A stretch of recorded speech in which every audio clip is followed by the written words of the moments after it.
नमस्कार सांग मैंने वेलकम करुच्ची मोर यूट्यूब वीडियो इसी वर्ल्ड को।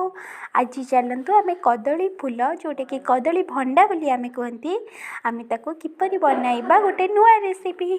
चलतु प्रथमे जेजेमा या सफा कर भितर आम खराब जिनिस जोटा को खाइबानी सेटा को काढ़ीदेवा। आम छोट छोट कर पूरा काटिदेबा।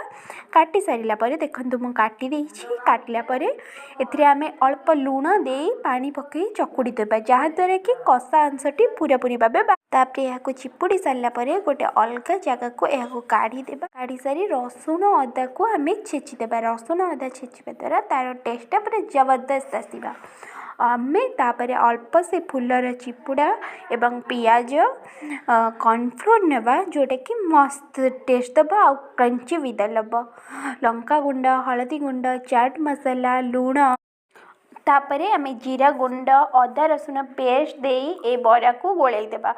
कड़ाई रे तेल गरम करी आको डीप फ्राए कि हल्का फ्राए आपण मैंने करें। देखो मु किपरि भाव करुच्ची को गोटे साइड हो गला पर अन्य गोटे साइड को आम लेउटाई देबा जोटा कि दीपट साइड बहुत भल भाव हो मो बरा आउ अल्प समय मध्य रेडी हो। आपण मैंने मो चैनल सहित जोड़ी रही सब्सक्राइब और मत आग्रह देवाई लाइक शेयर इत्यादि करंतु कमेंट माध्यम टेस्ट जना रहुची।